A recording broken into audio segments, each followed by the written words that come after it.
Hey, what's good? Brit Robinson comes from a military family that is now running for Congress in Florida's 4th District. She's a 5'1" rabble rouser that chased after Alexander Vindman when she had questions about corporate Democrats. She believes that government should work for everyone, not just the entrenched politicians, corporations, and the ultra-wealthy. This is my conversation with Brit Robinson. Before we get into it, remember to go to coconutjustice.com to get you some clothes that I think would look good on you. Let's go. Florida. When I tell you rabble rousers come in small packages, this is what I'm talking about. The last time I saw this young lady, she was chasing after a senator somewhere on Instagram somewhere. Everyone, Brit Robinson is here. Hi. Yes. This past weekend was exciting. Yeah. Not intentional. But yeah, I was at Leadership Blue, which is the Florida Democratic Party convention, and Okay. Democratic Senate candidate Alexander Vindman was there, and I'm a military spouse. And Thank your husband for his service. I will. Thank you. Yeah. And Saturday was a hard day because that was the day that we found out that 2 service members were killed in action. And there was one missing, and we were anticipating a few more, and we still are. But I wanted to ask him. Yeah. Let me jump in real quick, because I don't think that families of soldiers are given enough credit for the situation that you've been put in. Yes, soldiers do. We do sign the paper, and we do understand that our lives are on the line to let you talk all the dumb shit that you want. That's what we do. That's what we signed up for. But our loved ones that stay home and that are biting their nails trying to figure out when we're coming home and if we're coming home, you guys don't get nearly the amount of love and attention that you guys deserve. It's hard. I have to say my husband is in training right now. So he's not deploying. Which branch? Navy. He's Navy? a pilot. Oh, Yeah. They can't all be perfect. Yeah. Army all the way. Yes. We have people from every branch, but yeah, he's a Navy pilot. He's already like a winged aviator. He was flying a different platform, but he's transitioning, so he's back in training. So he'll be deployable. So he's a little Tom Cruise-y. Yeah. Yeah. Yes. He is. He's learning how to fly the Growler. So yes. And now he will be a jet pilot. Attaboy. But yes, it's very hard as family members, and right now it's my friends and family that are being sent, not my husband yet, but it will be at the beginning of next year. And it's really hard because, like you said, military service members sign up to defend this country, but at the same time, there's an expectation that our commander-in-chief will respect their service and not take unnecessary risks with people's lives, not get us involved in foreign conflicts that we should never be in. And we shouldn't be supporting, countries like Israel responsible for a genocide. So, those were the questions or the topics that I wanted to ask Minister Vindman, and I introduced myself as a military spouse that he ran across the parking lot from me. And I told him I would catch up, and I did. Haven't you heard of bullying campaigns? Yeah. Me and my 5'1" stature is such a threat. Anyway. And I remember you were wearing high heels and you said, "Don't make me run in these heels." Yeah. Yeah. And then I had to take them off because I think it's wrong that, to run away like that. For background for people who, just to give a little more information about what happened that weekend, was he was scheduled for interviews with. Let's take a step even further back. Who is Alexander Vindman, and why do we know his name? So Alexander Vindman was a whistleblower during Trump's first administration, and lieutenant colonel. And he now, after that, after the whistleblower complaint and all of the congressional hearings and everything, he kind of disappeared for a little bit. And now he's back running as a Democratic candidate for Florida to represent Florida in the U.S. Senate. And the whistleblower thing was the Russia thing. Yes. Yeah. Yes. So now he's back. He is heavily funded. His war chest, like that he's raised so far, is I think over $14 million. And yeah, it's not what the people want. He's running we're trying to hold him accountable. Not like as constituents. In this sentence, I'm talking about myself as a constituent. Myself, lots of other people, including other veterans, have tried to ask him the same questions I was trying to ask him of what would you do with this conflict in Iran? Are you going to be supportive? Like, are you going to pull back? Where would you stand? And then also on the support of Israel, because he's been pretty vocal about his support of Israel. He has said that what's happening in Palestine is not a genocide. And this seems to be a common thread throughout the Democratic Party on the more establishment side, the corporate side. And that's what I don't think that we should have corporate influence in politics the way that we do. And we shouldn't have the wealthiest people in our country picking our representatives. That's not democracy. So anyway, all of this is, I think that you as anyone as a candidate, their campaign is their interview. And if they are not going to answer the questions in their interview, why do we expect and why should we trust them to make themselves, available and to be held accountable when they're in office? And I just don't think that there is not an equal there. It's really angering. So, and then especially as a military spouse, I am particularly sensitive to deaths in our community. And I thought it was incredibly disrespectful to not even acknowledge me, except for when he got in his car to give smile, you a sassy to little give me wave. some fucking sassy bitch smile and wave at me as they drove away. I think that that's disrespectful. And I now agree. he's in an article just today talking about how the left wing of the Democratic Party, like the DSA, that he's disappointed in us and saying that we're anti-Semitic for criticizing his support of Israel. So that's not true, because we can criticize another country without being anti-Semitic. Yeah. Or how about this? Do you think that Trump's decisions with Iran or Iran are beneficial to the American public? No. You're criticizing him. That makes you anti-American. Yeah. Yeah. And that's what I get. Like, I get that from Republicans.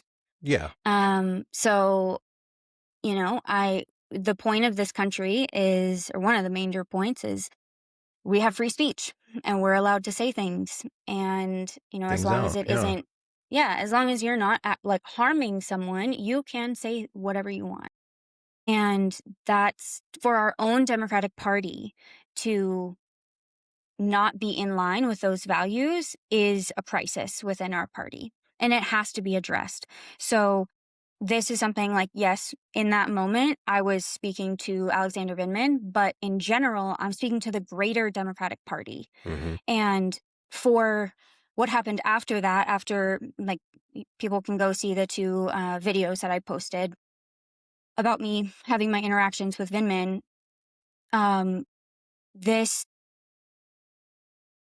the fact that right after that, the influencers who were standing next to me that Vindman missed the interview with, they were called by the Florida Democratic Party and asked to take their videos down. Mhm.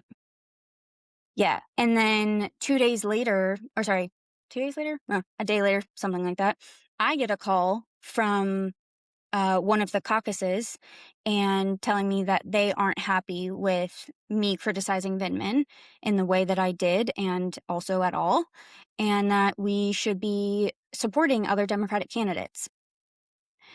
No. Well, yeah, Like, but not we're that kind. supposed No, What the and Democratic Party needs to understand is it's Uh-huh. not just you. There's a lot of us that are tired of corporations telling us what to do, and it's all dumb shit. Mhm, mhm. And people aren't supportive of the war in Iran. People aren't Correct. supportive of what's going on in Palestine.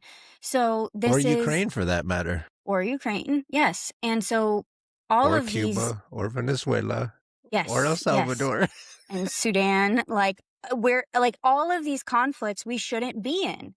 Right. And the fact that we don't have healthcare, we don't have affordable housing, people can't afford their groceries or their gas, Schools. public schools are closing left and right, Yeah, hospitals are closing, farms, like, we've lost thousands of farms. um it's like, this doesn't make sense. Like, I think that's un-American, I agree. is not having our country's priorities be on our needs and our rights. Like, we have a right to healthcare, we have a right to being fed in this Yeah. country. And that's not the priority of any party right now, it seems like, aside from, like, democratic socialism. Yeah. Let me, you know what I find frustrating and hilarious at the same time? When we listen to people like, what's his name? Secretary of State Marco Rubio, Yeah. when he says we need to go into Cuba so we can clean things up and really show them what democracy is about. And I'm like, last time I checked, Flint, Michigan had fiery water. So Hmm. what democracy are you spreading? Hmm. We have And the majority of MAGAs at a fifth or sixth grade reading level. What democracy are you spreading? yeah, We have yeah. we have the west side of Chicago with a bunch of liquor stores, no grocery stores. What democracy are you spreading? Hmm. Yeah, it's not democracy, it's control and it's power. And the United States has a long history of, I mean, imperialism, if we're being frank. Mm-hmm. The fact that I mean, we go into countries we shouldn't be in to mess with their governments, to Mm-hmm. access resources, um, like natural resources or otherwise, and weaponize people's, like, needs and suffering to benefit our country. That's not like supposed to be the values. And That's so it's late very stage hypocritical. capitalism. Hmm. Yes. And so if we're doing that all over the world and we're doing it here, and people are waking up to that, like, I think we're in a time of such, uh like, awakening to the system, and this collective power, or you know no, I guess collective power, like a collective power It's of true. bringing us Yeah. all together. and Yeah. and they wouldn't be, they as in, like, especially the Republicans right now, wouldn't be trying to take away our power through voting, or override us through campaign finance, and taking away our social safety nets. They wouldn't be doing any of that if we didn't have strength.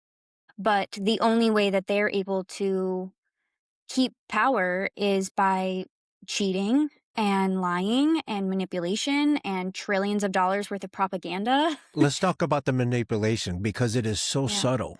It is so subtle. I'm old. I grew up in the 70s. We used to, when we went to a friend's house, we'd go to a friend's house and the kids would play and people would play, spades and they would make dinner and we were at that house and in the community all together. But then like TV and movies and music and all this stuff started happening. And then it was weird because through the times, like We used to have to go to an arcade to play video games. Now we stay in our house. Sure, we can have the little microphone and chat with each other, but we're separate. So we're talking to a machine. So it's easy to disconnect from humanity in that way. Mhm. We don't Yeah. even go to theaters anymore. We watch Netflix and chill, right? So we're not outside all the time. Yes. So we're And disconnected. And now with social yeah. media, now I get to see Britt chasing someone down and be like, why is Britt chasing this dude down? And then you find out that, oh, he's a whistleblower for this Russia thing. And now like the Democrats are shilling for him. Mhm. Oh, so now we're coming back and that connection is reconnecting for the lack of Yeah. a better word. Yeah. And now we're Yeah. starting to watch out for each other. Yeah, I think so. I think people are sick of the division Mm-hmm. that's in this country and the hatred, or at least I mean at least hopefully on the left. But I also just think people are very desperate for their to be able to like provide for themselves and their families and to have safety and security in their lives. And the social safety nets is what gives that. And when right now, like I think what is people are waking up more and more to is they're seeing the corporate control in their lives, like in every aspect. They're seeing it in their doctor's offices with, insurance and, shortening doctor's visits, making it so that your, authorizations for care aren't going through and your insurance is denying your health care outside of your doctor's like suggestions. It's that our groceries are being like we're having surveillance pricing for groceries so that depending on who you are and where you are and what your background is, you might pay more for your groceries than your neighbor does. Um, you know, and just the whole part of it is taking away access to our basic needs so that they can weaponize that against us. They can collect our data and sell it back to us again for a higher profit, just whittling away at any freedom that we have in our lives. Did you see what Stephen Miller said just a couple days ago? Where he What are you said, we saying? want to get these people on this system. And then that way, like we can debank them and do all kinds of things. Mm-hmm. Yeah, a lot of that's in Project 2025 or like similar to that.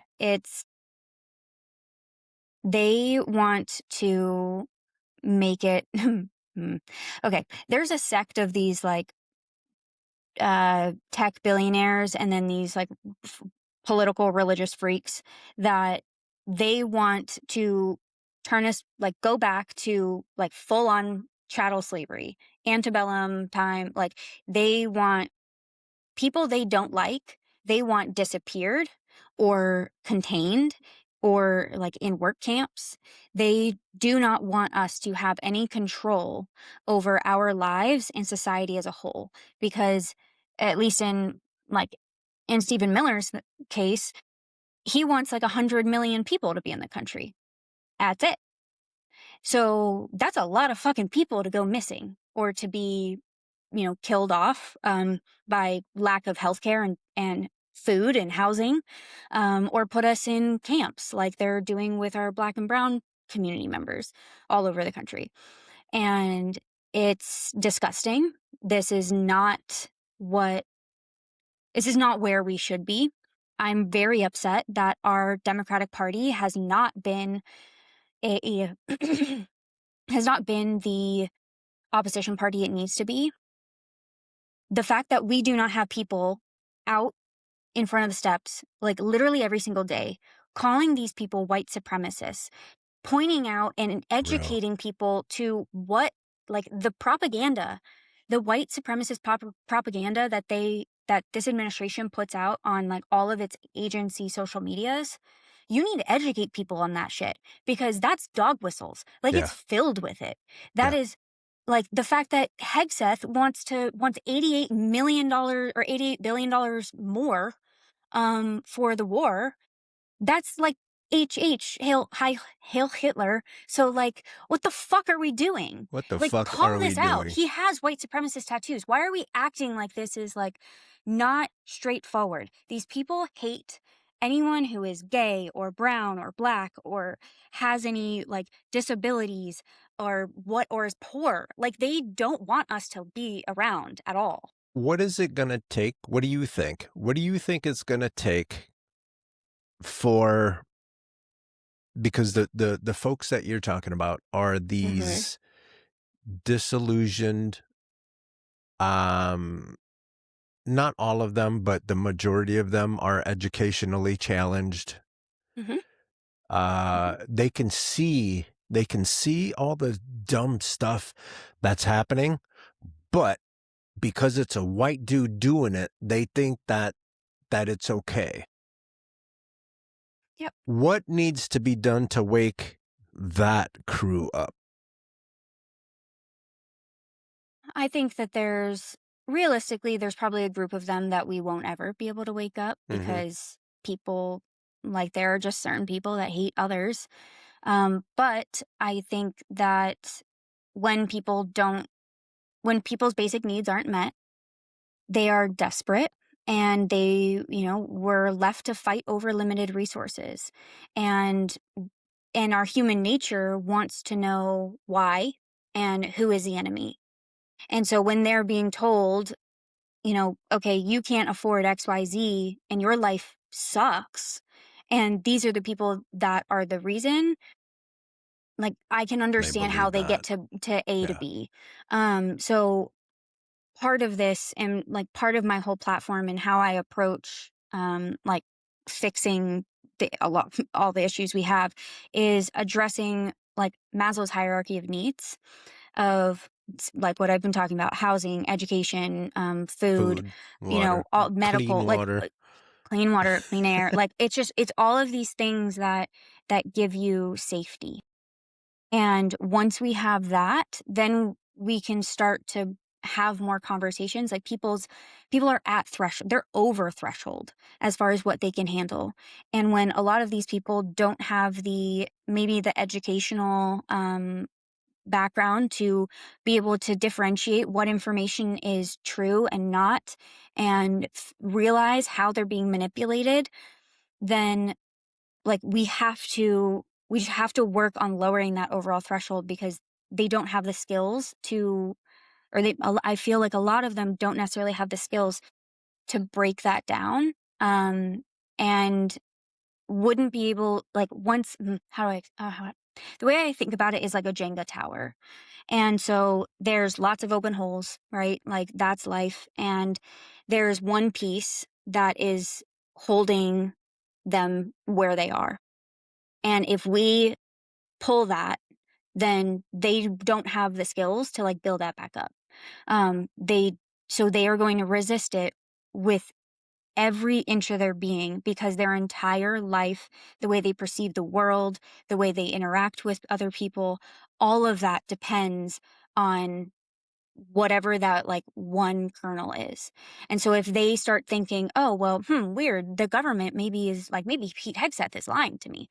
Well, he's saying the same thing as Trump, so maybe Trump's lying to me. And, like, what does that mean? And they just can't, it unravels very quickly, or it could. And I don't think people are ready for that, at least the people on that side.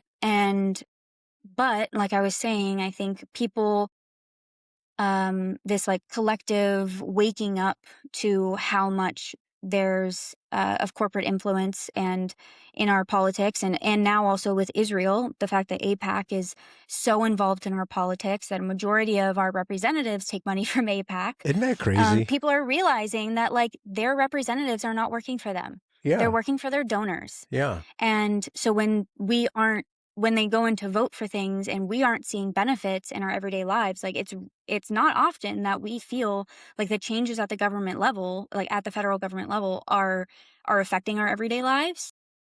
Of course people don't, feel like there's a need to be involved in the system or pay attention to it. And isn't it funny how this group of people, that when it comes to building up America, they say, no way, that's socialist. but then they'll vote for someone like Alexander Vindman, who is funded by all these corporations and PACs who like to go and out and be a bully in the world. And then what happens is our government is paying for all of those programs already in Israel. Yeah. So they would vote to give Israel all of the socialist policies that the president and all his dum-dums are telling them, we don't want to do the socialist thing. No, we're doing it. We're just doing it over there. Yes. And I mean, we also, like, to be real, like, we are doing it here, but it's just for military and their families. Yeah. And we've done it for decades. And rich kids. And it's worked out. And rich kids. Let's Yes. because, you know, I love lighting up rich kids. Yes. Because they tell you, oh, no, we don't have money for school. We don't have it. But you go to the rich neighborhoods, they all got a ride to school. They all get tutors. They all get after school programs. They all get to go to do the sports. Yep. You can't tell me this shit doesn't work. It works. No. Yep. It works. It works. And so the way I try and explain it to people who like are scared of the idea or even just the word of socialism is saying, like, we have that already and it's with our military families. So you don't need to be scared about it. We have healthcare. We have free healthcare. We have guaranteed housing. We have UBI, universal basic income. We have food like food income or food subsidies Allowances, programs and things like that. So like we have all of this. We have free college. All of these things we already have. And so it's and even we have government run grocery stores. They work great. So we those have all of PXs these. are dope. Yes. And we can expand these. Like, it's not creating a new system. It's not scary. These things already are here. And the government, like, is very good at working them.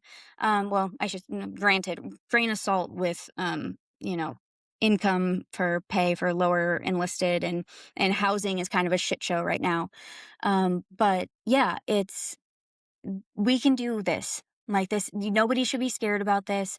We're not going to turn into like full communist state. It is just social programs. And it's to make sure that like you have safety.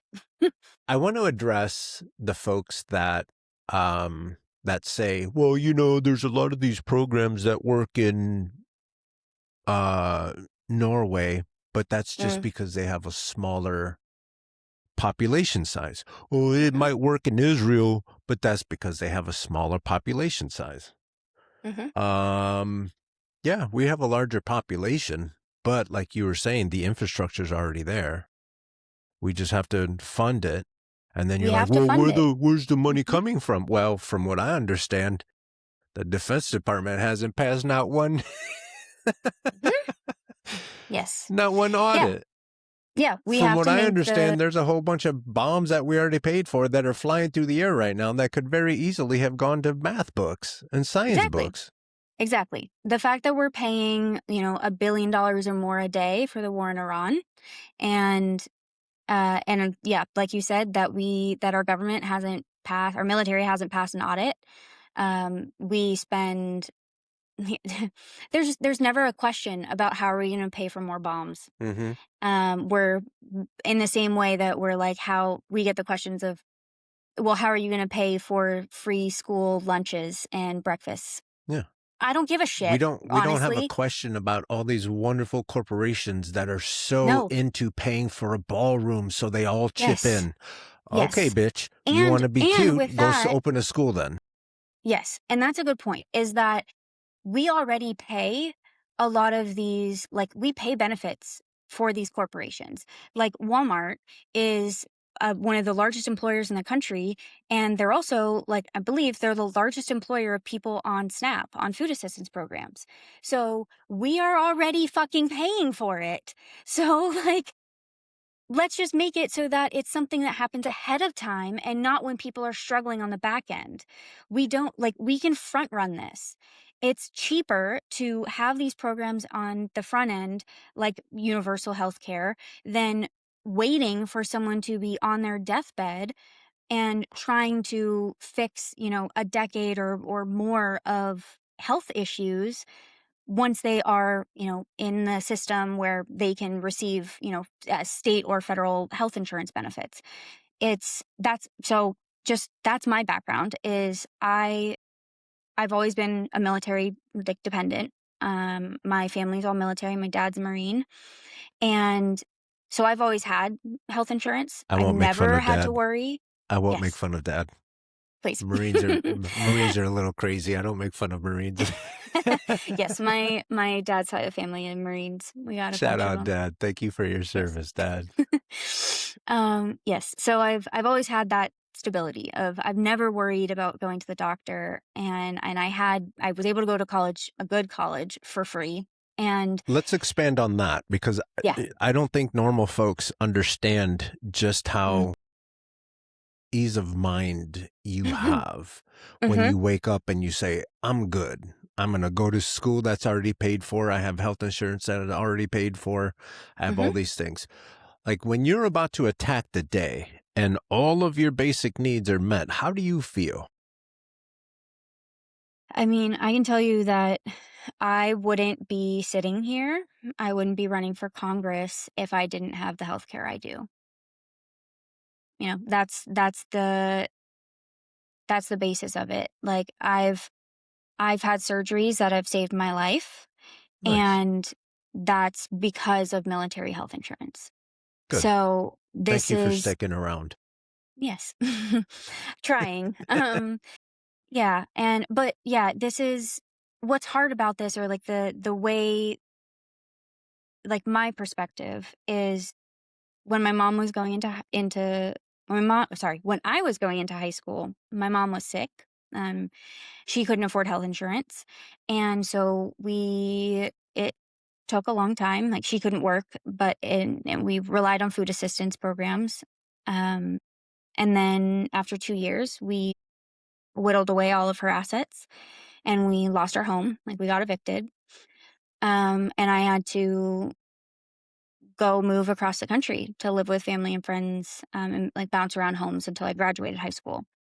So I know what it's like to lose everything just because your family member doesn't have health insurance, and how catastrophic it is to an entire family unit when just one member doesn't have health insurance. That it doesn't matter if that I had health insurance and that I was fully covered, and able to go to the doctors for all of the conditions I was developing through the stress of the situation.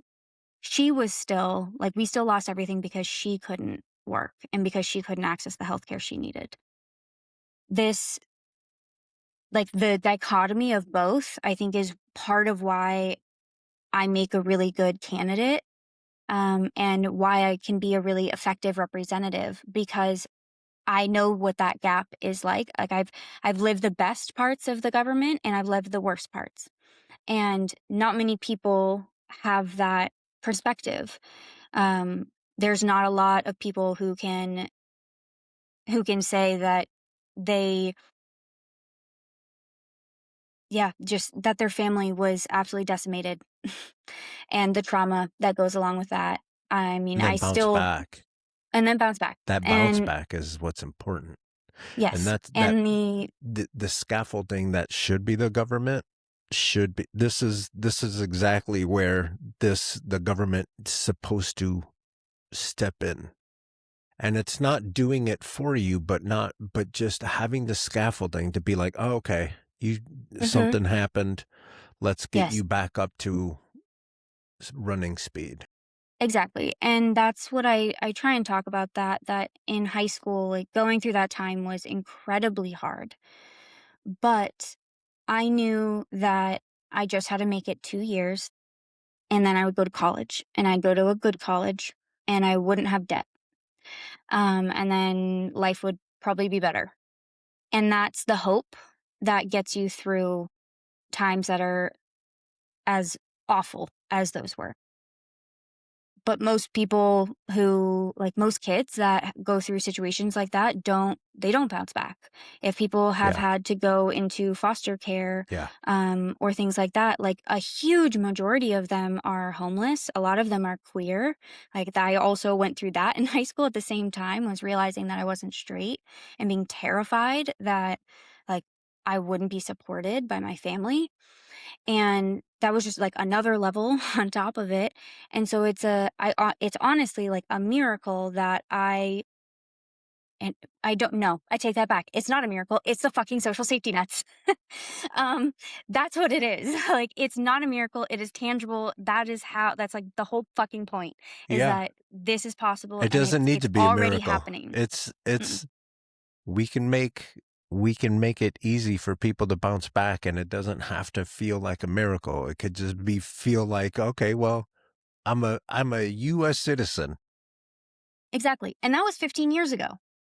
So, like, the fact that we've continued this the whole time is asinine. Um, and it's cruel. It's cruel. And it's part of why I'm so upset. And I call out the Democratic Party, because if we're going to be the party of like honesty and integrity and of true like positive values, then we can't be up like criticizing each other or like holding people back within our party for trying to hold each other accountable. Like, what are we if we aren't going to hold each other to the values that our party is supposedly about, then we're no better. Right. For those folks that watch sports, one of my favorite people to watch was always Michael Jordan. Mm. Um, not just because he was gifted and talented and all the things, but you watch him in order for your team to reach that level. Hmm. Sometimes you got to push them and you got to check your people. Like, hey, why the fuck aren't you running after the ball? Why aren't you? And you know what I mean? And there's always someone checking someone. On the NFL, a lot of times it's the quarterback trying to get into someone's face, saying that's not the way you're supposed to run.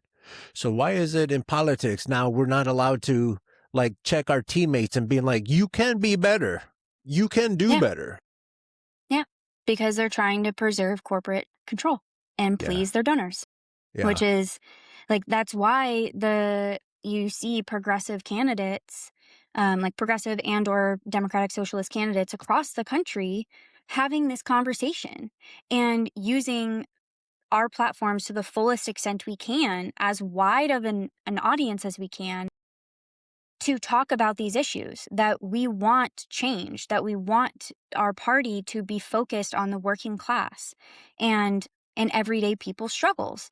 Like, it's not complicated. It's not It's we supposed to don't be. want yeah, like we don't want to be surveilled like going down the street and walking like our dog or taking our kids to the park. We don't want to be surrounded by flop cameras and drones. And now we have Palantir in the government who's, I mean, it's so far involved into our government. We would need 10 hours to talk about that. But We can the chip that away in 5 seconds. You guys, Palantir wants to follow you. They want to surveil you. yeah, and they're They're doing putting this shit in the predictive. cars now. Mhm. And they're doing predictive modeling. So a part of like a big issue that's going on, and they're starting to use it in the government, is collecting all of our data, tracking you, like individuals, and then using AI, using different algorithms to do predictive modeling to determine whether or not you are going to be a threat to like whatever they have going on and or the government as a whole. Say you're protesting or you're organizing in your community, any of those things they see as a potential threat. This is To straight up Minority Report. Yeah, yeah. Well, back This to Tom is Cruise. we are yes, Shout out we Mr. are Robinson. Yes. Hey, I have like a whole when I decided before I decided I was gonna run, I was actually supposed to be working for the VA.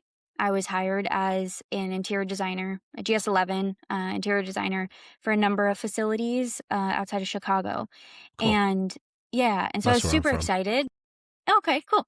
Yeah, so I was super excited to be able to, as a military spouse, it's really hard to have a stable career. Yeah. So having a job, like getting hired by the VA, and especially at that level with no federal experience, was like a life-changing position.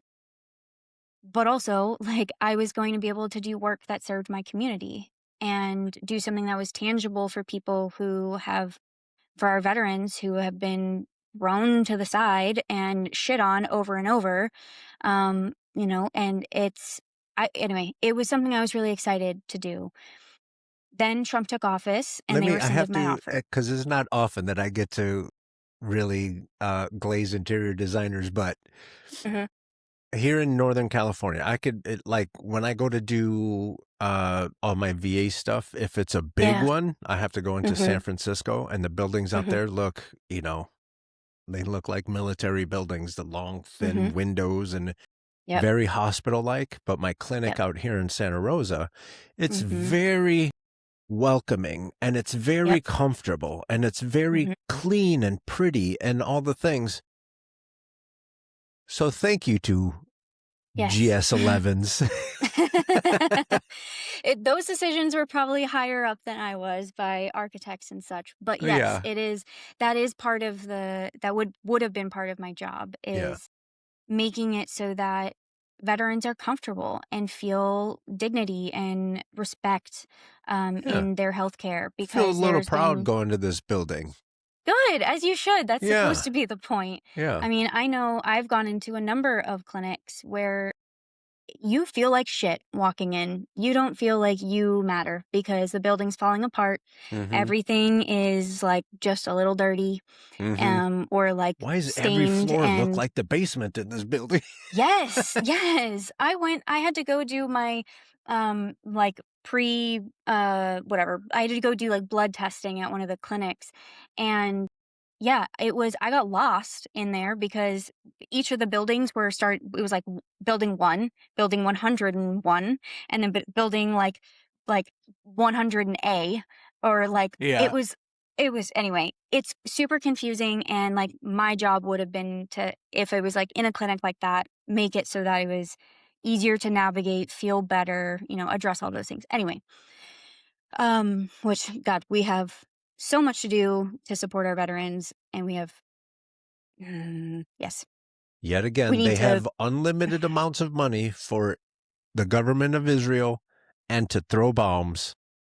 yes, But but not actually take care. the people that Hmm. let you talk your shit, we don't have money for. Fuck you, Mike Johnson. Yeah, yep. It's yeah, the way that this country manipulates people into a poverty draft, of it's like we've been saying, like withholding resources of education and healthcare so that in a stable career, the only way that, or one of the few ways that you can get that in this country is by joining the military now.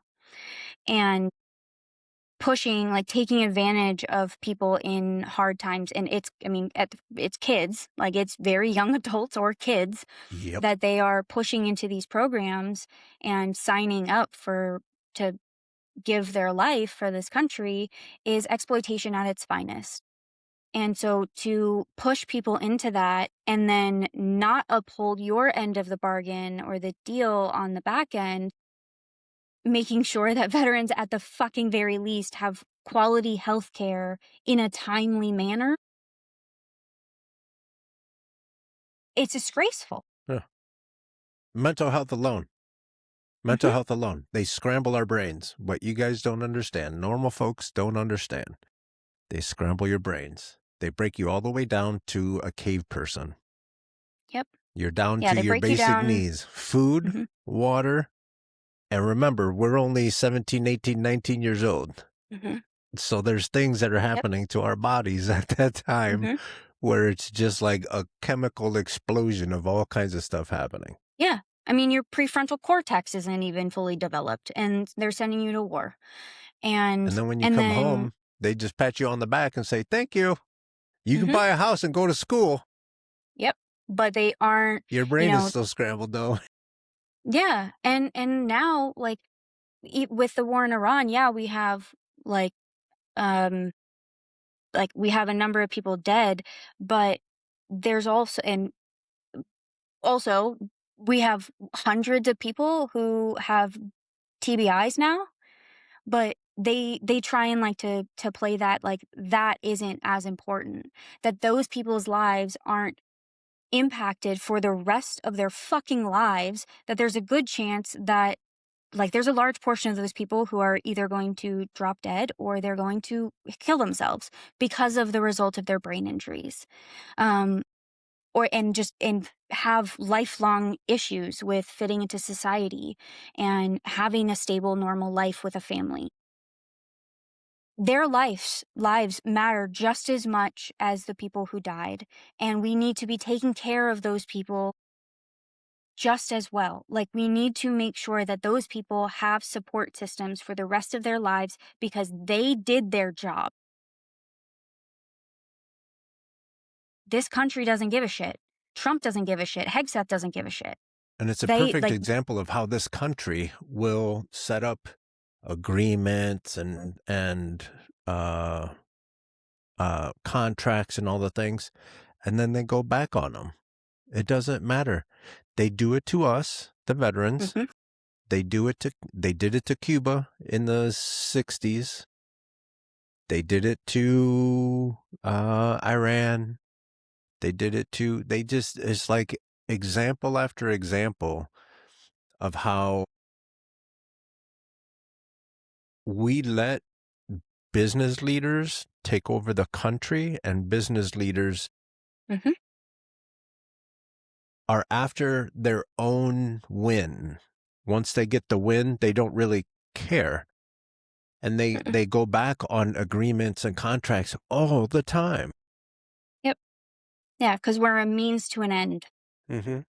Especially service members are a means to an end for them. Mm-hmm. It's often now, I mean, I think you could argue it's always been like this, but a lot of our military conflicts have been because we're trying to uphold capitalism Yeah. and we're trying to Or we're uphold trying to like the unit. exploit that land. Mhm. One of the Mhm. two. Yeah, people and land and resources, and this administration is like the finest example of that to the Yeah. widest extent.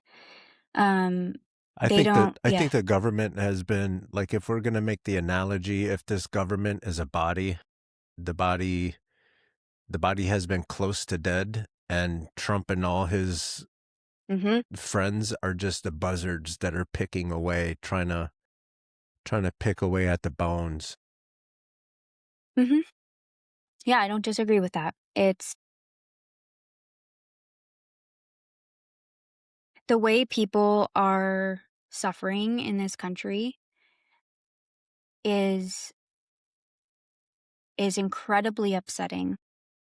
The fact that more and more people by the day are losing access to healthcare and going hungry and And in losing their Florida housing. specifically, you guys are banning books. So you're even limiting the exposure to books, to learning. Yep. Yeah.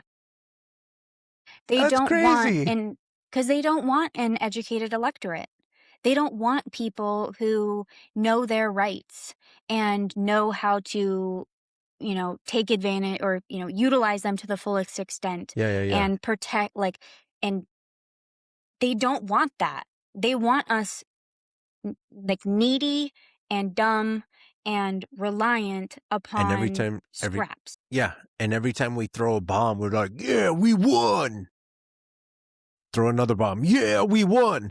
Without understanding that every bomb we throw, it is attached to a history as to why we shouldn't be throwing those bombs right now. Yeah. And in Iran, like like all of the oil crisis that we're in right now is that like people don't realize that that is going to affect us 6 months to a year and a half down the road, because that's how long it takes for that cycle of like, oil and being brought out of Iran, like all the trade cycle and how it affects every single aspect of like the goods that we interact with our like our energy, literally like your food, your medicine, literally Your everything Ziploc you bags and interact your with. Tupperware. Yes, Like, that's affecting all of everything. your shirts, It's everything. your polyester underwear, Yes. everything. Yes, everything. And it's just going to get worse. Yeah. And you asked earlier about how do we like Wake get to them up. certain people who Yeah. aren't woken up yet. I think for some of those people, it's going to be probably losing their home.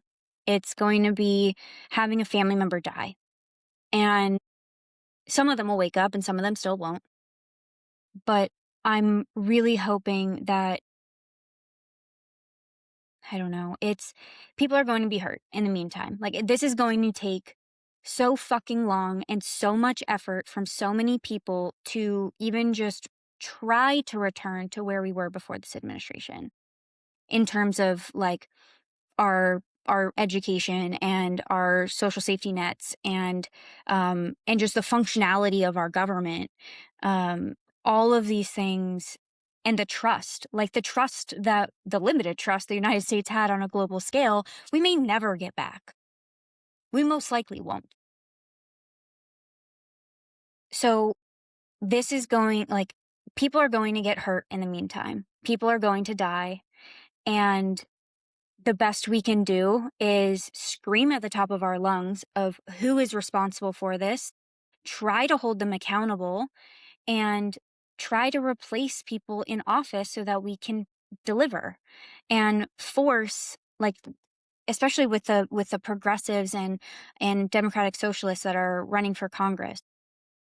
When we have enough people, then we're going to be able to have like a DSA caucus, hopefully.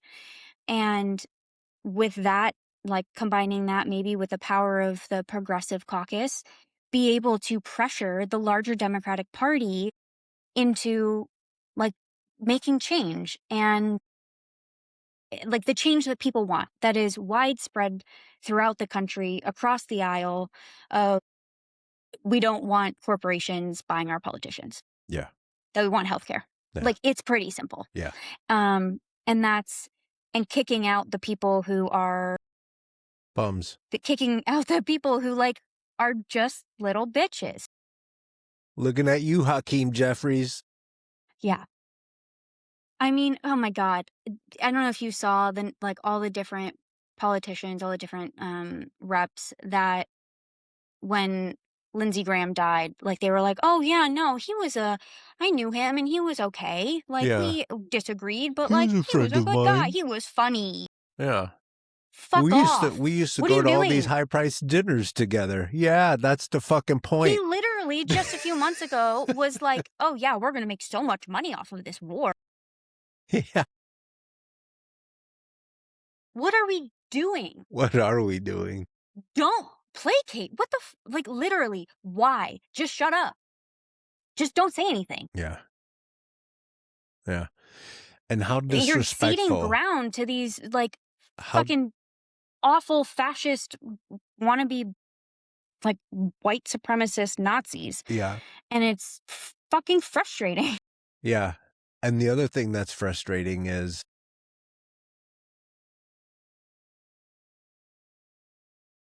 specifically for me, being a veteran, having to deal with all the bullshit about being brown and American and not quite American enough and all this stuff. And then we see the Hakeem Jeffries and we see the Chuck Schumers and we see all these idiots up on stage saying, my main concern is Israel. Mm-hmm. And yet I'm not American enough for some of these idiots. Yep. The rep I'm running against, his name is Aaron Bean. Yeah. And he is the founder and co-chair of the Doge Caucus. This is his he's currently in his second term. He's Yeah. a freshman.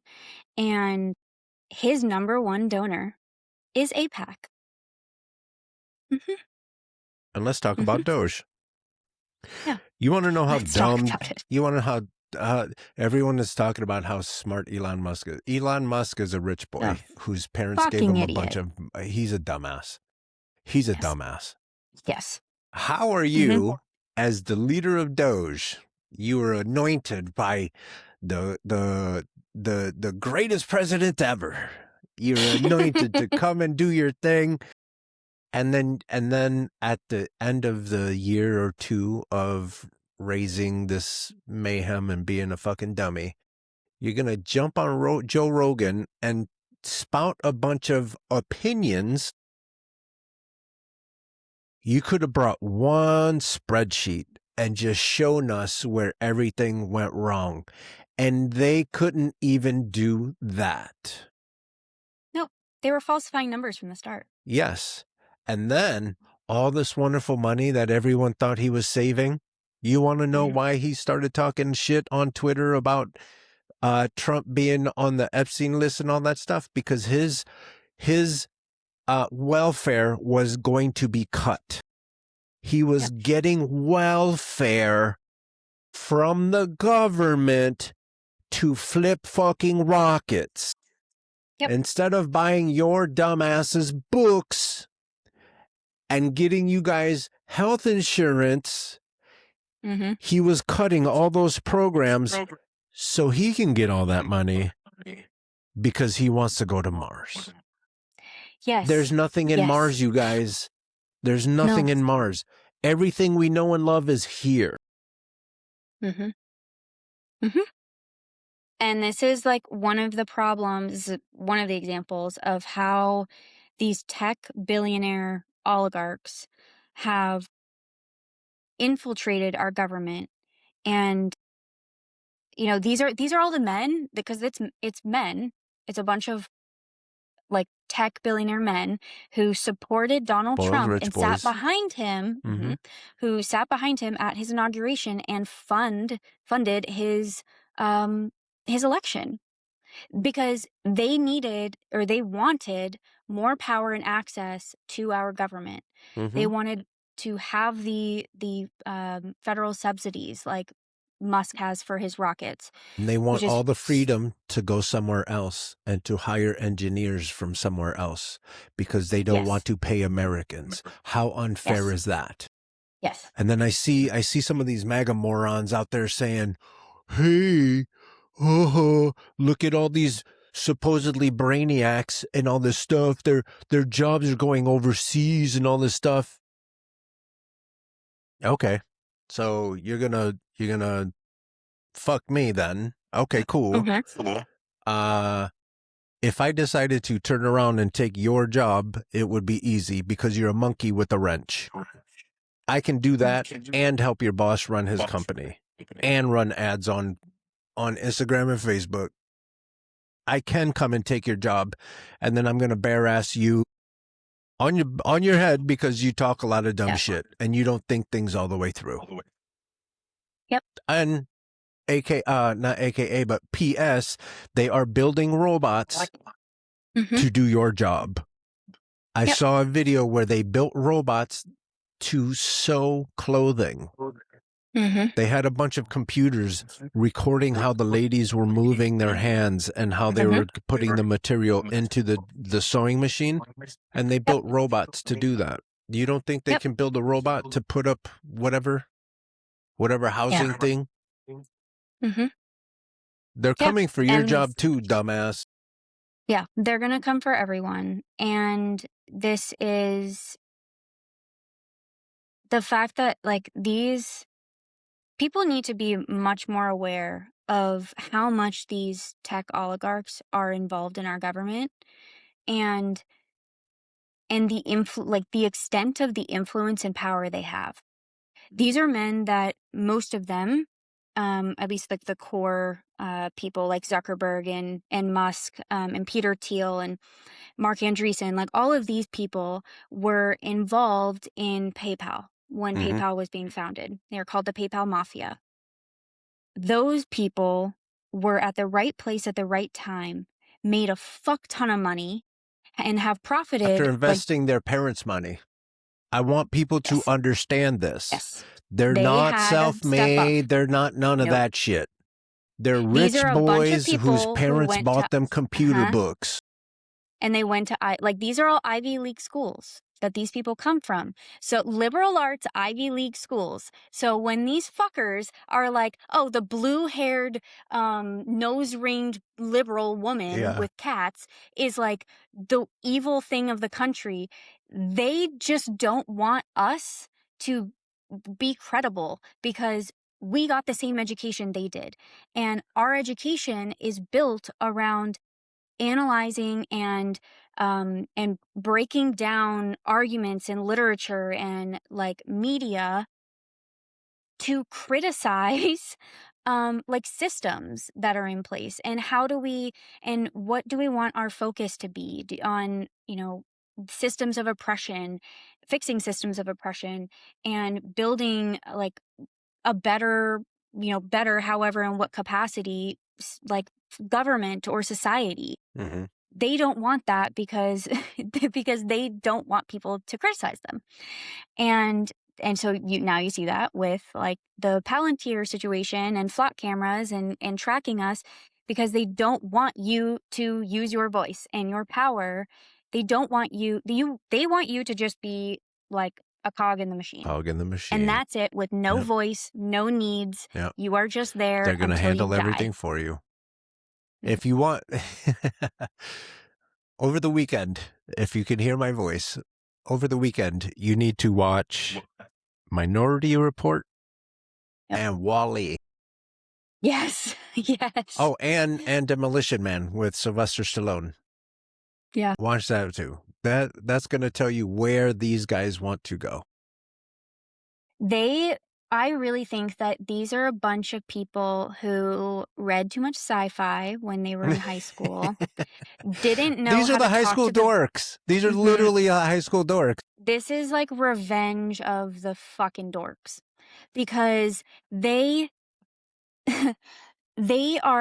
they read too much sci-fi and now are trying to enact their crazy fucking plans on the rest of us. Yeah. And but hey, like, and you know whose phone is not going to have the tracking shit on it?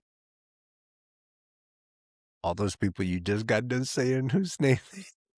They don't let their kids have iPads and like limit technology on purpose. So if they're doing that, you should know that there's a reason why.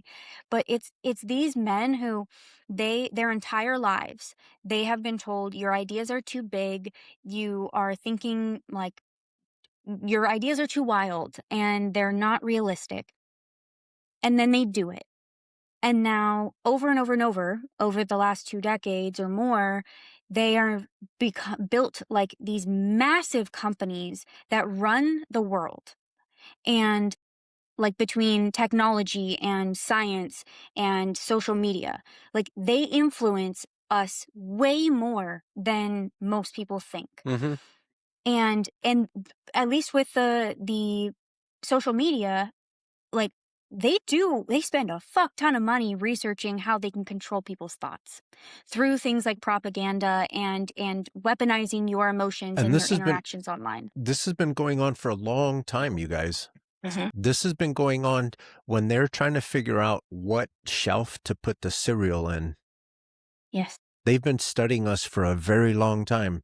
They've been studying us so long that, you know why McDonald's uses red and yellow?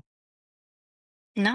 Because red and yellow, you can't, those are very vibrant colors, so you can't necessarily feel comfortable or you can't really relax, because they want you to come in, eat, and get out. And how long has McDonald's been red and yellow? Yeah.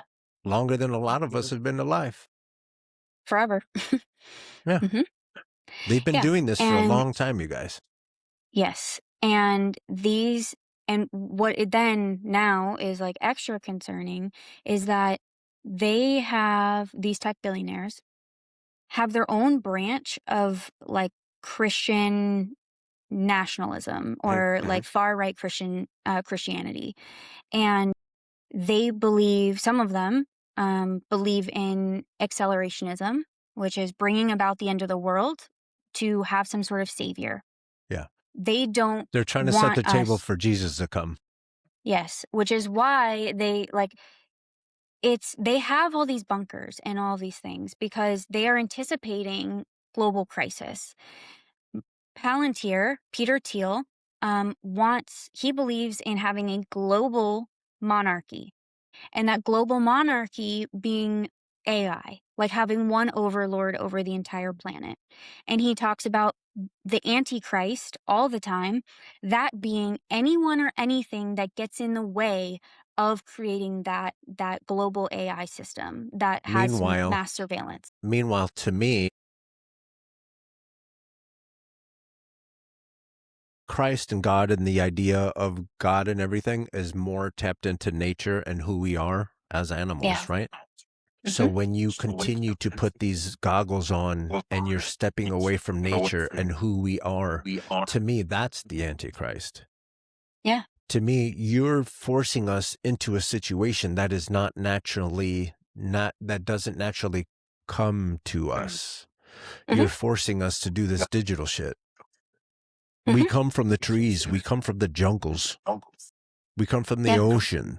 We don't come from a website.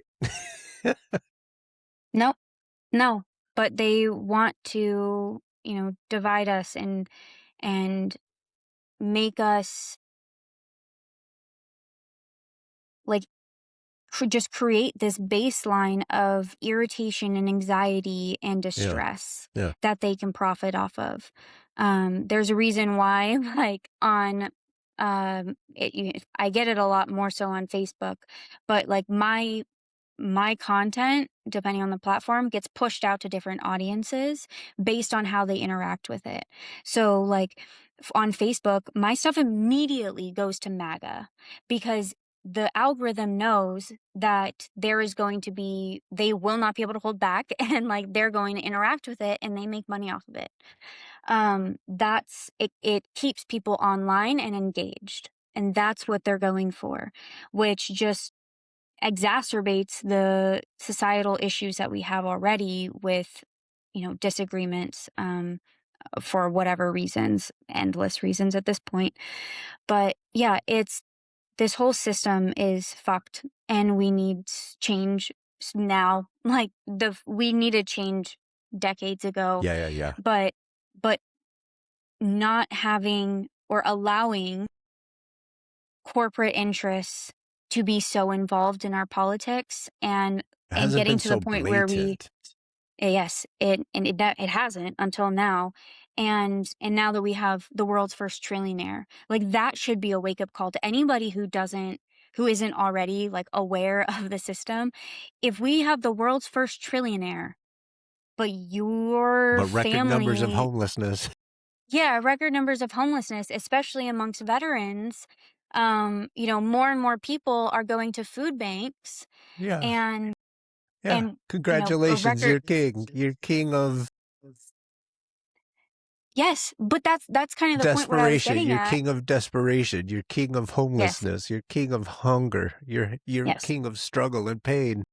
Yes. And that's kind of what I was getting at, where all these tech billionaires, the fact that they've gone their lives like being told they can't execute their vision, and now they are, and they're the richest men in the world with some of the most power in our country. They think they are literal gods. Yep. Like they talk about it. These are facts. They go on retreats together.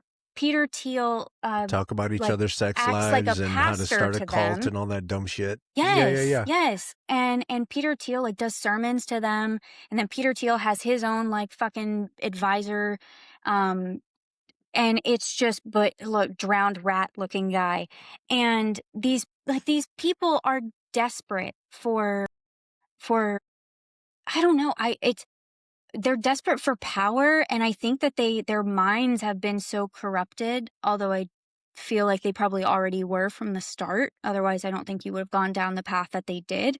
But they don't give a shit about any of us at all. You know what? I just finished watching the series on Netflix, Lord of the Flies. Yeah. These tech. I read the book. I haven't watched the. It's pretty show good. yet. I'm the other way around. I haven't yet read the book, so I took advantage. But yeah, when I was watching that, I was like, "This is the tech oligarchs here." Mm-hmm. We had a society that was, it was functioning. Yep. And then these knuckleheads came in and they got all this money. And so there's no leashes, there's no leads, there's no control. No. And I keep reminding people that I live just not that far from Silicon Valley. What you're seeing is what they want you to see. Yes. We don't see what's happening in the basements. We don't see what's happening in the, at home. No, the Mark Zuckerberg, one of his campuses, like I think it was one of the Meta campuses, is designed by Walt Disney to be like another happiest place on earth for the tech people. They curate every inch of their lives and of what we see. It is why it is so dangerous for them, for us to be speaking out and for us to be building coalitions and sharing information. Like the amount of information sharing that happened through COVID through TikTok, I think was like, I would love to talk to somebody who like studies that shit, because I think it opened up the minds of so many people, especially those like on the younger generations. We have never, like, that amount of connectedness and information sharing that we had during that time when people didn't have a way to connect in person, and that was like your only way of having like human interaction for a lot of people. It was like unprecedented. And I know that I learned a lot. Like, I did a lot of deconstruction during that time and realizing, I mean, I always knew that I have privilege. Obviously, I'm white. I'm a woman. I've grown up in relative stability and been able to go to college and all of that. But it's seeing just the extent, or learning more about the extent of my privilege, and realizing that I needed to be more involved.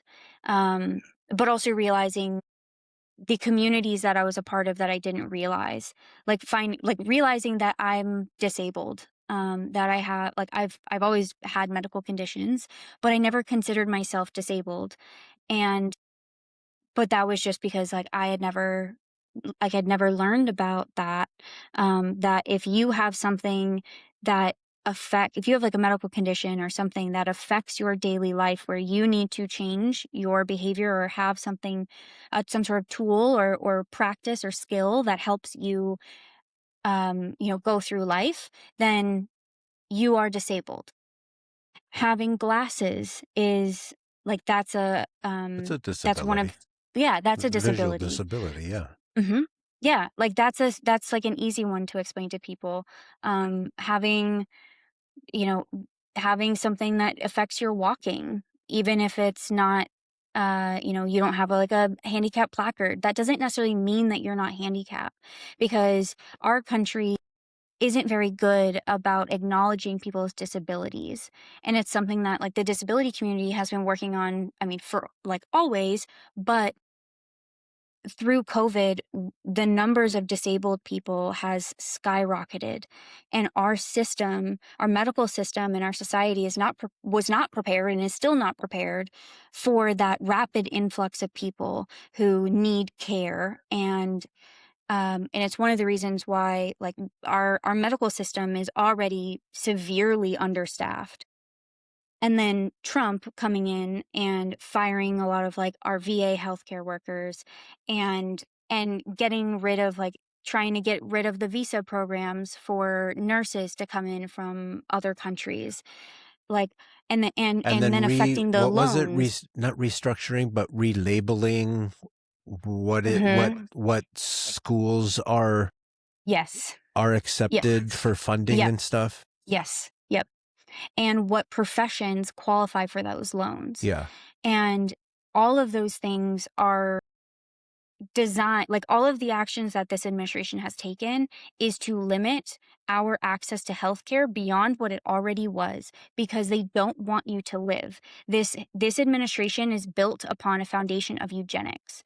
That's what the Nazis did. That's what, like, this has gone on. Like, we've seen this action, this type of action, this plan executed all over the world since, like, forever. But like, it's with technology now and the development of AI, they're able to expand that and much more rapidly destroy our, like, infrastructure. They don't and it's so the fact that these people are blatant about their hatred for the majority of the people in this country, and then other people don't see that, like, it shocks me on a daily basis. Um, but it's why we need people standing up against, like, because I just go back to, if we're calling out the white supremacist Nazis in our government and Trump, why are we not doing that with our own party with problematic behavior? We cannot pick and choose. Either we have Exactly. accountability for everyone or we don't. Yeah. And if you don't want to be called Republican light, Yeah. Don't be a fucking Republican. Don't act like it. don't act like it. Don't be a so that's for corporate Democrats. Stop eating shit, you fucking dummies. Either opposing parties, if you are acting the same way your opposing party is acting, then why do we need you in place? Yeah, we don't. We don't. And that's why you see progressives and democratic socialists winning office all across the country, and a record turnout for primary elections, regardless of if, like, the candidate ends up winning the general. Like, we are seeing record turnout for candidates, like for progressive leaning candidates, because people are fucking fed up. They want their government to do its fucking job and stop placating to fascists. Yeah. It's simple. We can see Yeah, what's we're not. happening, stupid. Yes. Let Yes. me ask you real quick, because I was reading your website last night, and it said that you went to school for some sort of art. Yeah. What'd you go to school for? I went to school for textiles. Okay. I focused on garment making and costuming.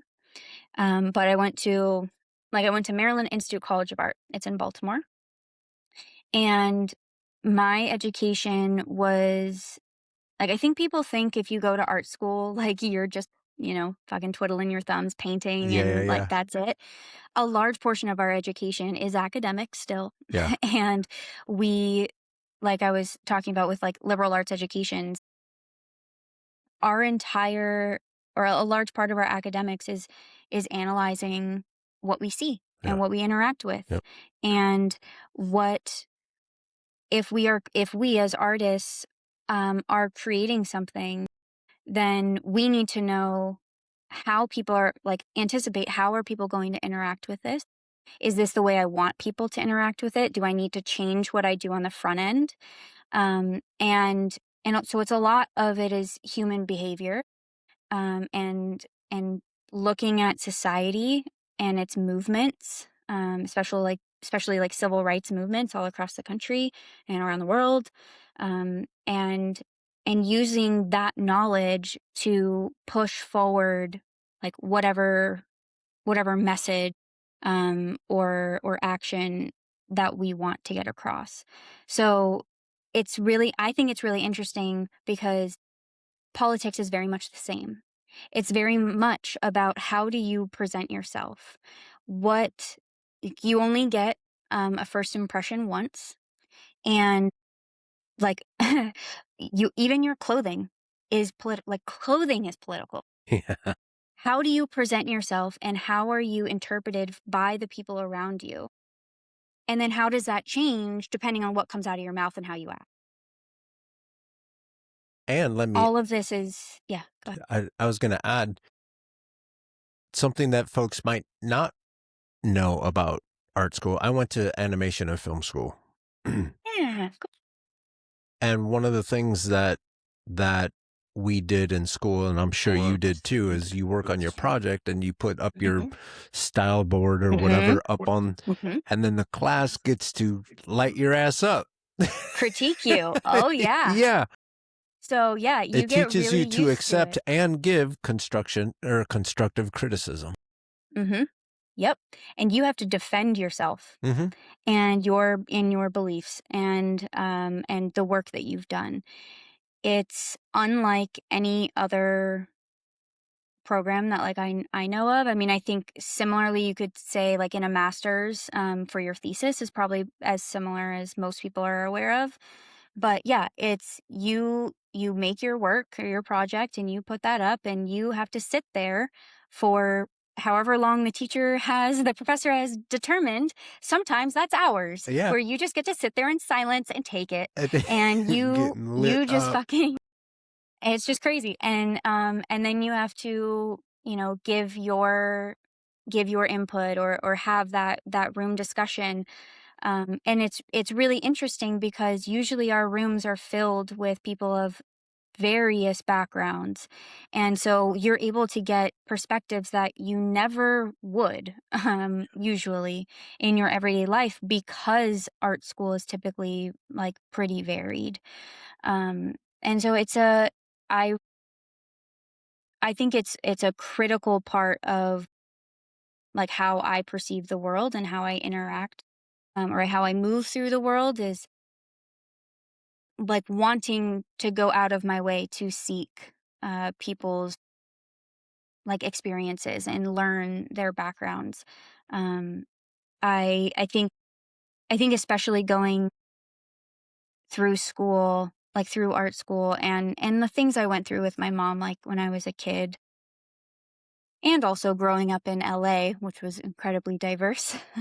um, you gain an appreciation for people's lives and their stories, and you want to protect that, and make sure that people feel comfortable and safe, sharing their stories, and and respected, that we're hearing them, and gracious that they're sharing a part of their life with you in that moment is like that's something that was really integral in a lot of my like my process for work, my studio practice, and it's something I bring through to my campaign now. I love it. I want to talk about progressives and democratic socialists. Mhm. There's a lot to unpack, so I just want to focus on those two Yeah. terms. A couple weeks Yeah. ago, I was talking to Adam Dunnigan. He's running for Mhm. Virginia 8. Amazing dude. And he was talking in a way where I had to ask him, "Are you democratic socialist?" He says, "No, I'm progressive." And now I have a Mhm. democratic socialist, and you continue to say progressive. So let's talk about that so we can have clarification, but not just that, but more like giving people an understanding. Because anytime you say socialist, they think the boogeyman's going to come out from under the bed. Mhm. Yes. So in your view, what's the difference, and then what makes you one over the other? So I would say, and I'm sure people might have a slightly different interpretation, but this is mine, and my understanding is progressive versus like in the scheme of the Democratic Party, when we say progressive, we're talking about pushing forward like social programs. But really it's in opposition to like the corporatists that we see that are taking, money from PACs and corporate like corporate entities or really large donors who are funneling money through like super PACs and potentially also Israel. Like these are people that are trying to shift the focus of our party and the government onto everyday people, on the working class. Where I see there's a difference is Democratic Socialists, and again, this is like we have caucuses within Democratic Socialists, so there is a variety of how people interpret things. But for that, it is a robust social safety net that we believe all of your basic needs, like you have a right to all of your basic needs. And that is the government's responsibility to make sure like you have the right to them. And that the government will protect your right to those like safety nets and your needs. There's definitely overlap. I think that there's also I'll say at least for me, I definitely started this path. I was like, let me reset. I joined my local DSA about a year and a half ago, I think. Mm-hmm.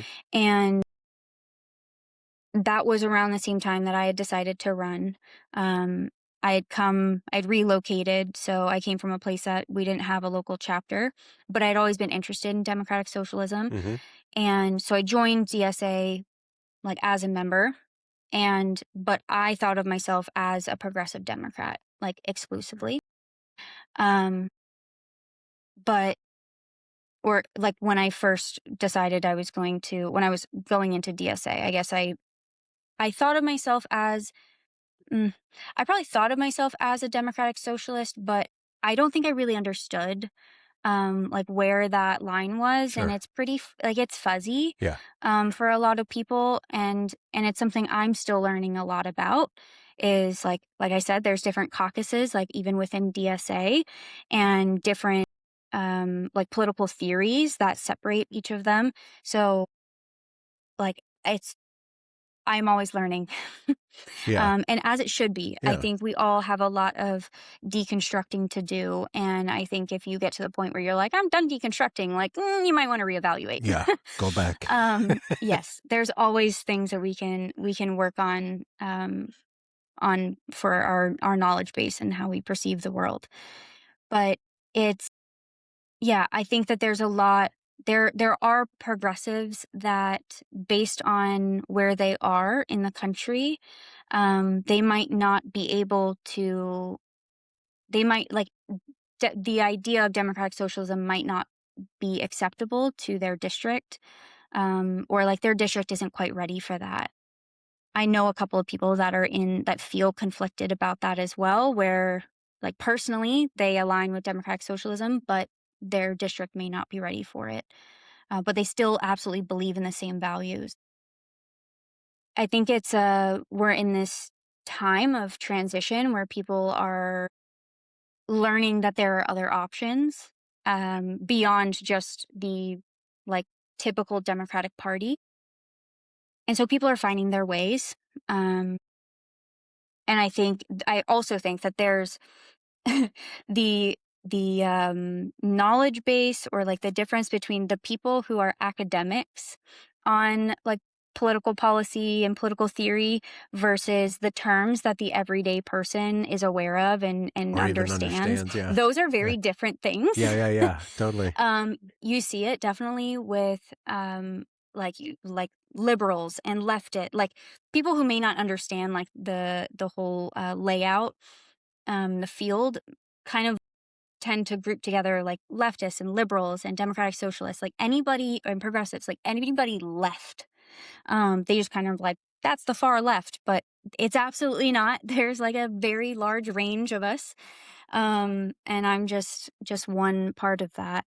But I think at the end of the day, we need to push our entire government left. The fact that we've been pushed so far right, I would say, is a large part of that is because the Democratic Party has not been dedicated to serving the working class 100%.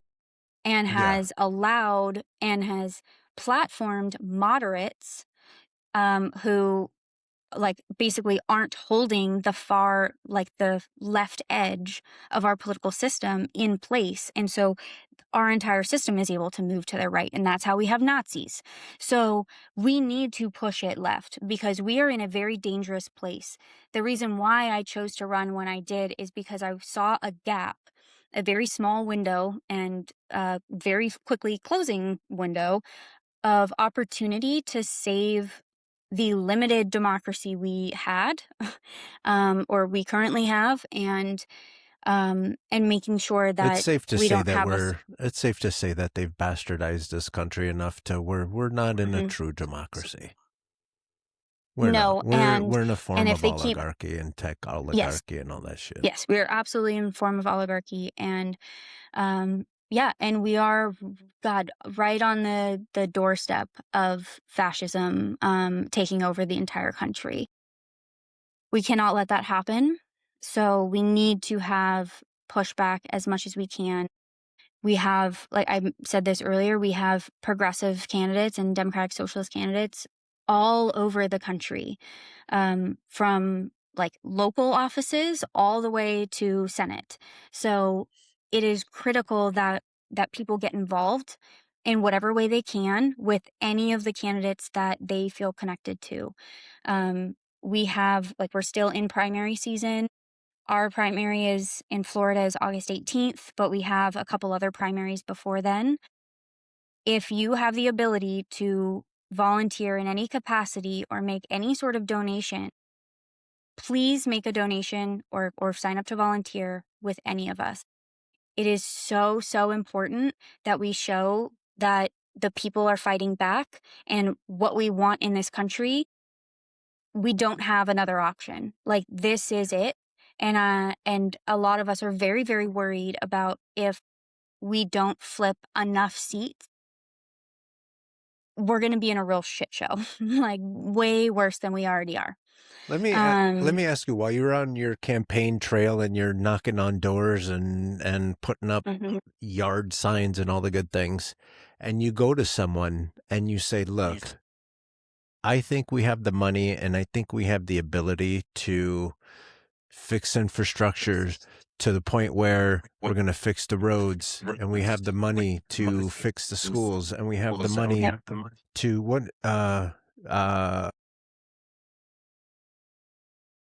possibly run grocery stores so you can have affordable groceries." I'm trying to think of all the things that Mom Donnie said that he wanted to do that he's knocking off the list, right? Mhm. Cleaning the subways, actually making you Transportation, public transportation, all the things. transportation. Mhm. And then, just in case you get sick, we don't want you to go bankrupt. So we Yep. want to have a social safety net so where that happens. And we want you to not have to work 3 jobs because we understand that you're raising kids and being home is a very important. And then someone says, "No, that's socialism. I really don't." Like, how do you square that circle? Yeah, I mean, at a certain point, you just have to keep moving. Yeah. We're short on time, and we have to focus on the people who want change. Obviously, like, we want to hear people's experiences and hopefully help them move away from supporting a authoritarian government, and Republicans who are voting and doing everything in their power to make your life miserable.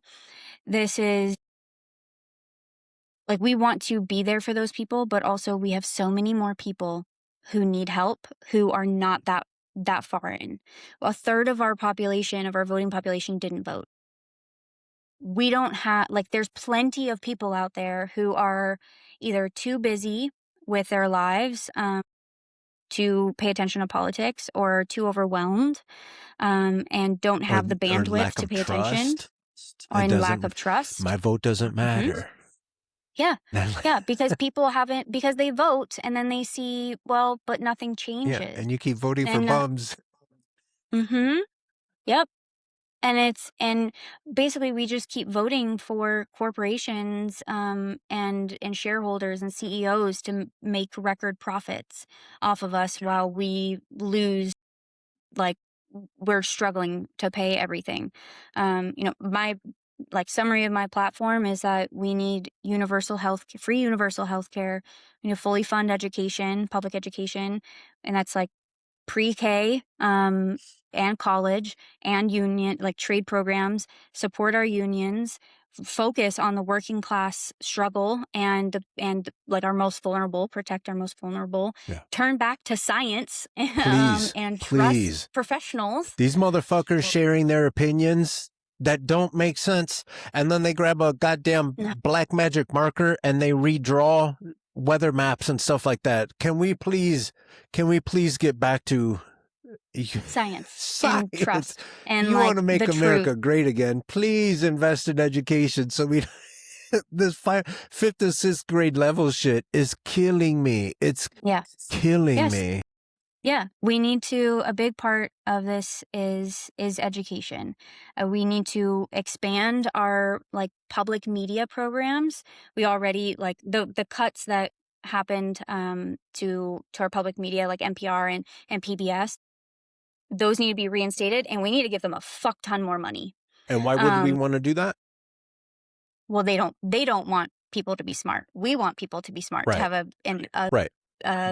So educated electorate. So the folks that don't have extra money to get that Spotify membership, to get that Apple Music membership, to get the what's the Audible membership, all that Yep. stuff. That's Yeah, why have we're access. trying to have something like an NPR, because Yep. if you don't have the money for these memberships and all these goddamn subscriptions that are driving you crazy, at least there's NPR available to teach you something. Exactly. That's why Exactly. those things are there. Yep. And there's, like, the amount of money, there's a group that did research and all the calculations for how much money was put aside by, like, this at the start of our country. And we currently, well, I should say, when they were doing the calculations, this was before the cuts that this administration had done. But we were at, like, if I'm remembering right, it was like 0.01% that we are currently spending compared to what our founding fathers put aside for public education, because they wanted an educated electorate. Because back then we believed in education. We believed that you guys, normal folks, listen.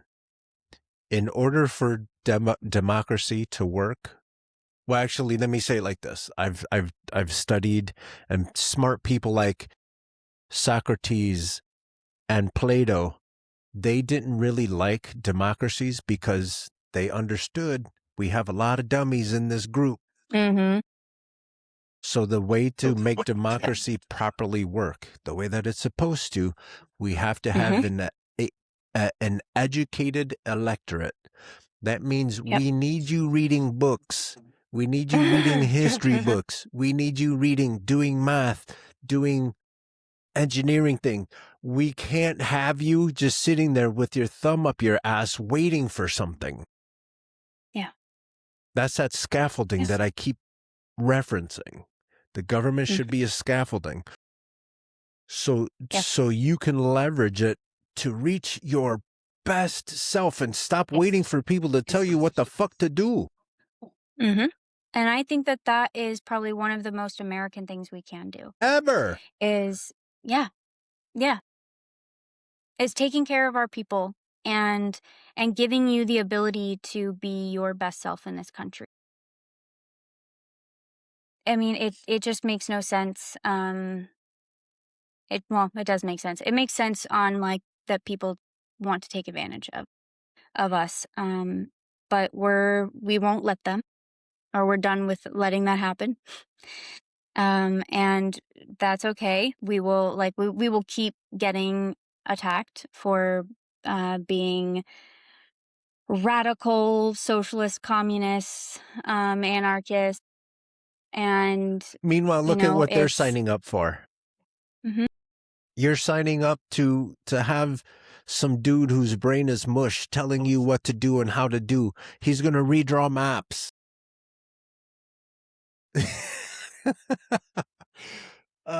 Let's go specifically to Florida 4, because I know we only got about 10-15 minutes left before you got to go be successful out there in the world with your Yes. look at you with your health insurance and education and stuff. Yeah, girl. So I'm looking, the 4th district is way up north and Yeah. east. Yeah, Northeast Florida. So we have all of Nassau County, all of Clay County, and then West and North Duval, everything west of the St. Johns River. This is our 3rd election cycle after Florida had gerrymandered maps after the 2020 census. So it's 3rd cycle. Like I said earlier, our rep here is Aaron Bean, Republican, co-chair and founder of the Doge Caucus, and MAGA, Trump endorsed, and his #1 donor is AIPAC. So he's just got the whole he's in deck it. stacked. He's in it. And a fun fact is that he's actually an auctioneer by trade. Fast talking. Okay. Yeah, go figure. So fast talking, selling us off to the highest bidder is like right on par.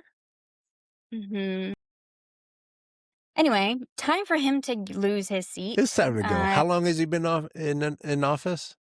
So he's currently on his 2nd term. He was in the Florida House and Senate before that for like almost 20 years. And he was the right hand, when he was in the Senate, he was like the right hand to Marco Rubio. So he is far more connected than he lets on. And it's, I mean, all his he's not friends doing so the far basic. are all these heavy hitters. He's Yeah, endorsed by exactly. Trump. He hangs out with Marco Rubio. He has been Speaker pro tempore in the House appointed by Mike Johnson when Mike Johnson can't be there. So he's like a fill-in.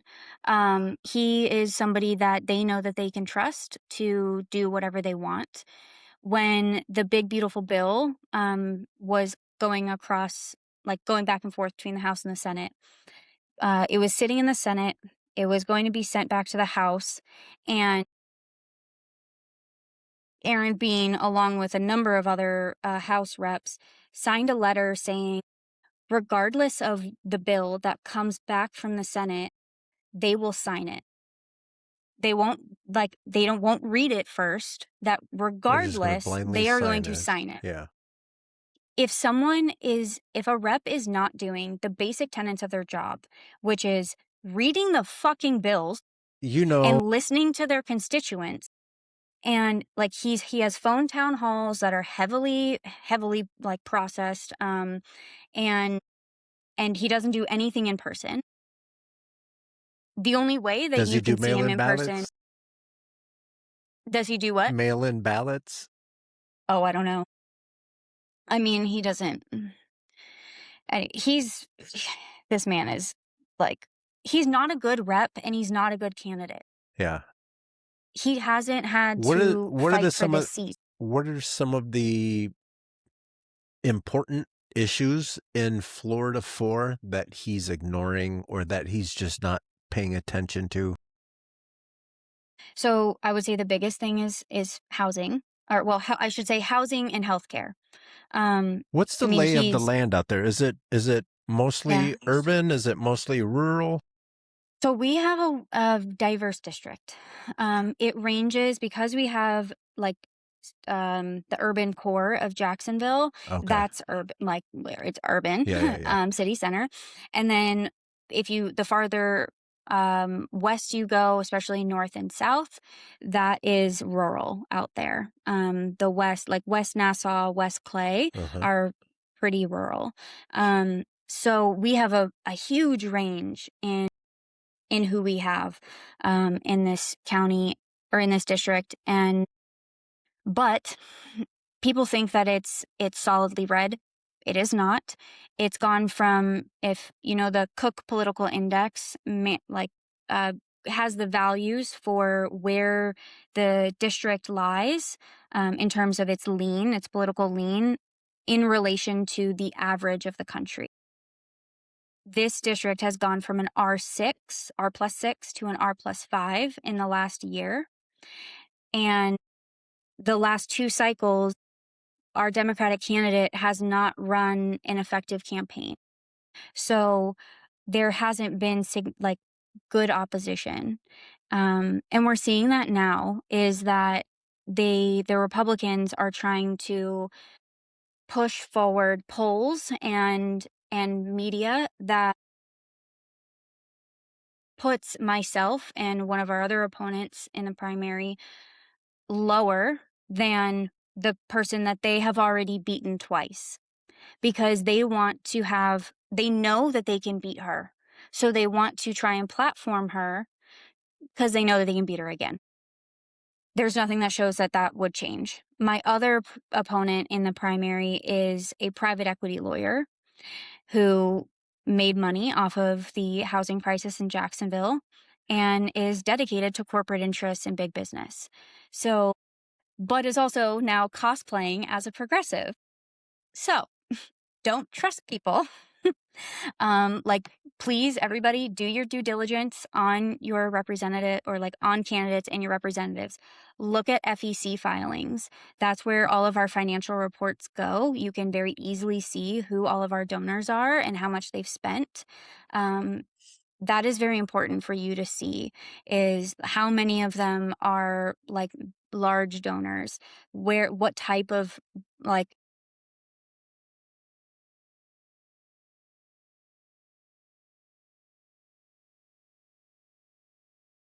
oh, sorry. It gave me a countdown all of a sudden. Yeah,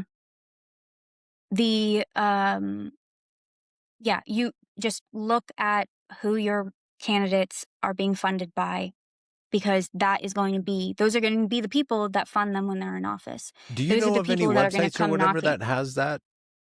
That has the So the people? FEC, the Federal Elections Commission, that's fec.gov.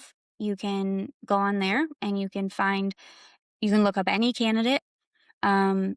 There's other sites that do similar breakdowns, or do it with graphics that are much easier to interpret. But yes, you can very easily, all of this is public data. You as a voter have a right to this information. And if you have any questions about where the money is coming from, it is very important that you question the candidate and put them not really on blast, but maybe At least let it hold them form your accountable. decision-making process. It should. This is part of the education thing that I keep talking about. Yep. We need people to learn how to investigate and to Yes. research and to media. read and to be critical. Yes. You can't just take people's word for it. Don't even take my word for it. No. Yeah, that's what I'm saying. And it's look at, especially if they've been a candidate before, then look at their prior filings. Look at those. Are they incomplete? And Have look at they their been in voting compliance? record to see Look if at their they're voting voting record. according to what. Because there's Trump, the one good thing about Trump is he's load testing the government. Yes. Right? Yes. And so we're starting to see the faults that we might have. And hopefully we can start sewing these rips up, because they're ripping the fabric of society. Yes. Living like this. Yeah. So pay attention and do your research. Yeah. It's so important, especially now that we have, like I was saying, corporate Democrats who are, or APAC Democrats who are making themselves out to be progressives. You need to be very careful about that.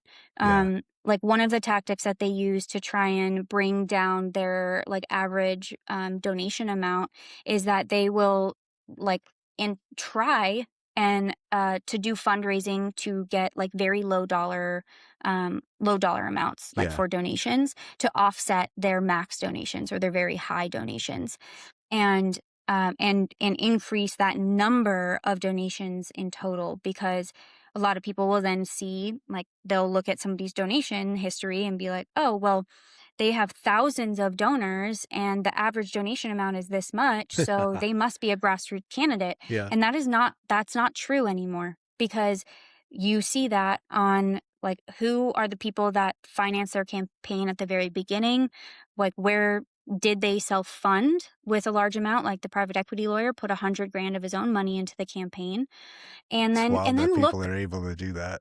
yeah, and then also um look at how they're spending it. Look at where they're spending it. Are they spending it like in an inefficient manner? Because mine, like, we did polling, and against the private equity lawyer, he's outspending me 20-1, but it's for the same vote share. So he is throwing away money, whereas, like, we are being incredibly efficient with our money.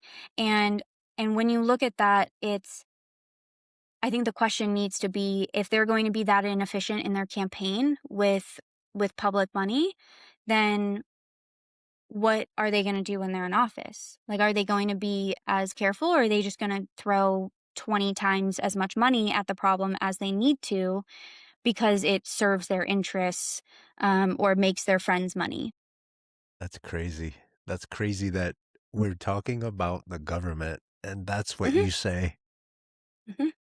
At the government, we have to watch the people in the government because they hook up their friends instead of doing their job. Hmm. Yeah. Hmm. Brit Robinson, I'm going to let you go because I know you got an event tonight. Thank you.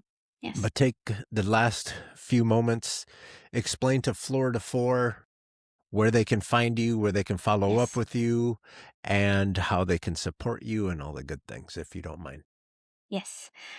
So again, my name is Brit Robinson, running for Congress for Florida 4, all of Nassau, all of Clay, West and North Duval. If you want to help with the campaign, you can go to Brit4, BRIT, the number 4, Congress.com. On there, you can find the sign up for volunteering. You can find the links to donate.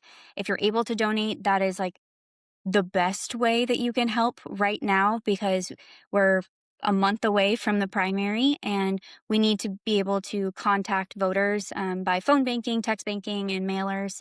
So any money that you're able to help with is greatly appreciated, but also volunteering if you cannot, or if you can do both. And I'm Brit for Congress on all social platforms. And that's the number 4, right? Yes, number 4, Brit Excellent. for number 4 Congress. Brit, it's such a wonderful moment to get to meet you. We're in Yeah. a couple of the same chat rooms and stuff like that. Yes. And Yeah. you guys, Brit she's fiery. She's not afraid. She's out here. She No. wants to make change, and I love it. Yeah. I love it. I'm a Yeah. fan. Thank you. Thank you. I'm a fan. Thank you. Thank you Thank so you for much having for me. everything you do, and thank your entire family for all their service, and thank you again for trying to make this country a better place. Yeah. I'm Thank here you for for you being whenever involved you too. need me. Yeah. Awesome. And with that, everybody, we're out.